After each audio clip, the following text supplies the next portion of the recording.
Court ने भी ये कह दिया है, जो अभी अभी रिसेंटली जो सुप्रीम कोर्ट का ऑर्डर आया उसमें कहा गया है कि अलाउड है, परमिसेबल है। क्या कहेंगे आप? ये मादिगास राइट्स के लिए 30 साल से हम एजिटेशन कर रहे हैं। आज को 30 साल हुआ, ये इश्यू पेंडिंग में है।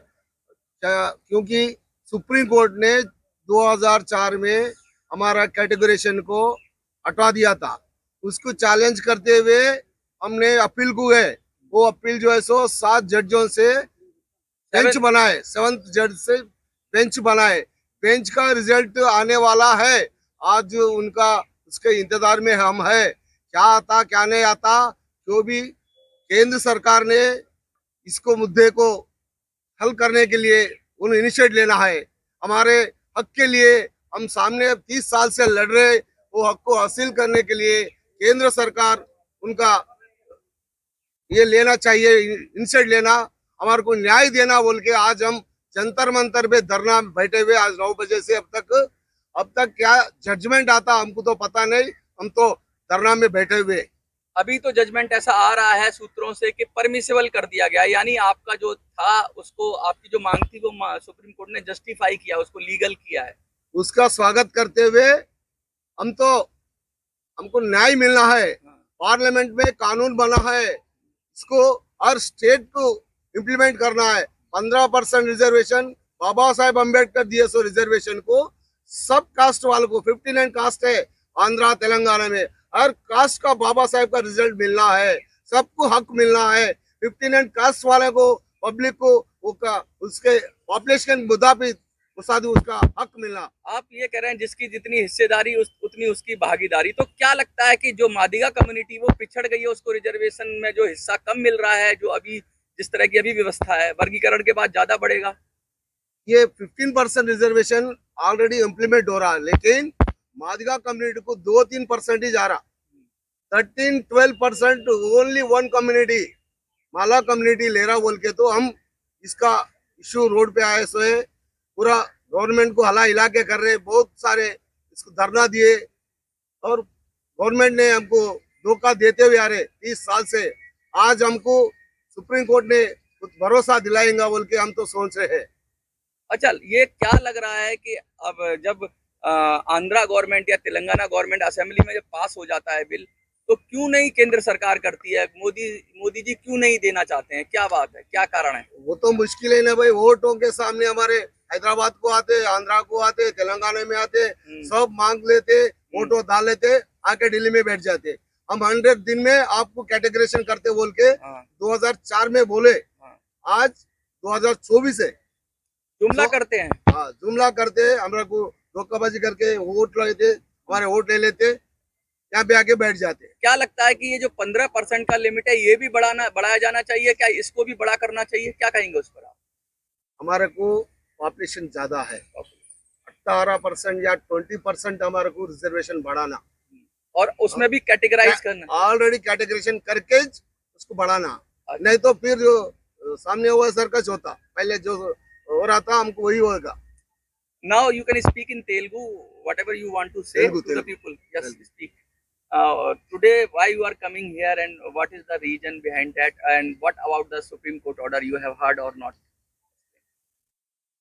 మరి 30 సంవత్సరాలుగా ఈ వర్గీకరణ ఉద్యమంలో మరి ముందుండి పొట్లాడుతున్న మాదిగలంతా కూడా, మాదిగలతో పాటు ఉపకులాలు అన్ని 58 ఉపకులాలు కూడా మాదిగలతో పాటు మాకు న్యాయం జరగాలి, మాకు హక్కులు రావాలి, బాబాసాహెబ్ అంబేద్కర్ ఇచ్చిన రిజర్వేషన్ ఫలాలు ప్రతి కులానికి, ప్రతి వర్గానికి, ప్రతి కుటుంబానికి చెందాలని బాబాసాహెబ్ అంబేద్కర్ రిజర్వేషన్లు ప్రతి ఒక్కరు చెందే విధంగా మరి మేము 30 సంవత్సరాలుగా రోడ్ల మీద పడి ధర్నాలు, రాస్తా రోకోలు, రైలు రోకోలు, బస్సు రోకోలు, తెలంగాణ బంధు, ఆంధ్ర బంధు, ఢిల్లీ బంధు, జంతర్ మంతర్ అనేక రకాలుగా, అనేక విభాగాలుగా మేము ధర్నాలు, నిరసన తెలియజేస్తా ఉన్నా.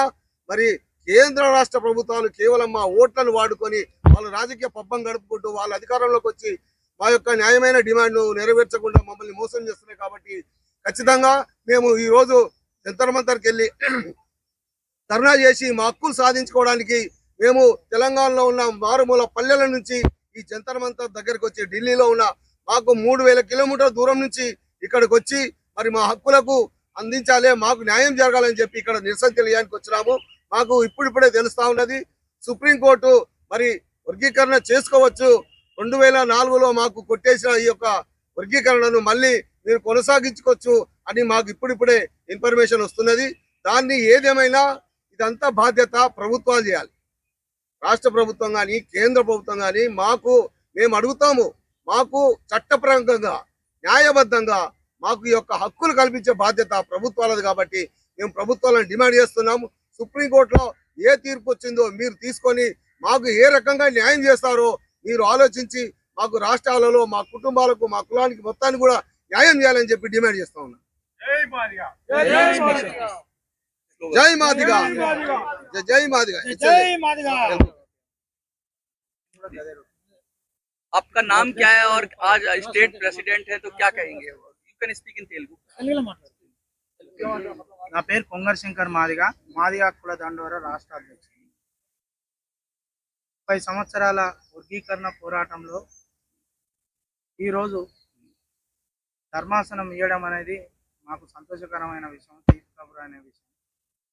మేము ఒకటే ప్రభుత్వాలకు తెలియజేస్తున్నాను, ఇన్ని రోజులు ఎస్సీ వర్గీకరణ కోర్టులో ఉందని మీరు మాకు ఏ విధంగా అయితే సాకులు చెప్పి మీ ఎలక్షన్ల కోసం మా ఓటు బ్యాంకును వాడుకున్నారో, ఇప్పుడైనా ధర్మాసనం రాష్ట్రాలకు వర్గీకరణ చేసుకోవాలనే అవకాశం కల్పించింది. తక్షణమే కేంద్ర రాష్ట్ర ప్రభుత్వాలు సహకారం తీసుకొని ఈ జరగబోయే 12వ తారీఖు వరకు పార్లమెంటు సమావేశంలో ఎస్సీ వర్గీకరణ బిల్లు పెట్టి పాస్ చేయాలని కేంద్ర ప్రభుత్వాన్ని డిమాండ్ చేస్తుంది.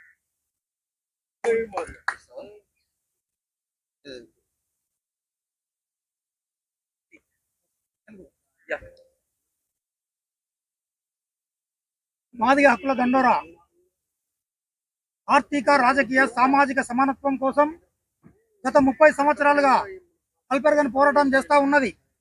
వివిధ దశల్లో మరి ఎస్సీ కేటగిరీ కోసం కొంతమంది అమరులు, మరి కొంతమంది మాదిగ బిడ్డలు అమరత్వం పొందినలు. కాబట్టి ఈరోజు ఏదైతే సుప్రీంకోర్టు మనకిచ్చిన తీర్పును మేము పూర్తిగా స్వాగతిస్తూ ఈ తీర్పును మాదిగ అమరులకు అంకితం చేస్తా ఉన్నాం.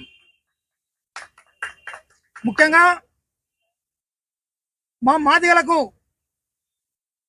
తెలంగాణ రాష్ట్రాలలో, తెలుగు రాష్ట్రాలలో జనాభా దామాషా ప్రకారం మేమెంతో మాకంతా మా వాటాను మాకు ఇవ్వాలనే డిమాండ్ తోటి మరి ఈ ఉద్యమం చేస్తూ ఉన్నాం. కొన్ని ప్రభుత్వాలు మమ్మల్ని కేవలం ఓటు బ్యాంకుగానే చూశాయి. మరి ఓటు బ్యాంకుగా చూసి ఓటు యంత్రాలుగా వాడుకొని మమ్మల్ని మోసం చేసిన సంఘటనలు ఉన్నాయి. గతంలో మరి ఐదుగురు కమిటీ సభ్యులతో ధర్మాసనం ఏర్పడి మరి దాన్ని కూడా 7 సభ్యుల రాజ్యాంగ ధర్మాసనాన్ని ఏర్పాటు చేసింది. 7 సభ్యుల ధర్మాసనం ఈ రోజు అనుకూలంగా ఇచ్చిందని మనకు వార్తలు అందుతా ఉన్నాయి. దీన్ని మేము స్వాగతిస్తూనే దీన్ని పూర్తి స్థాయిలో అధ్యయనం చేసి మరి ఈ రాబోయే కాలంలో విద్యా సంవత్సరంలో మరి ఈ పార్లమెంట్ అయిపోయేలోగానే మరి ఏదైతే సమానత్వం కోసం ఫైట్ చేస్తున్నామో ఆర్థిక సమానత్వం, రాజకీయ సమానత్వం, సామాజిక సమానత్వాన్ని వెంటనే అమలుపరిచి ఎవరి కేటగిరీ పరంగా వాళ్లకు ఎవరి ఫలాలు వాళ్ళకు అందేలాగా ఈ సెషన్ లోనే ఆ బిల్లు పెట్టి ఆర్డినెన్స్ పాస్ చేయాలని మా మాదిగ హక్కుల దండోరా డిమాండ్ చేస్తా ఉన్నది.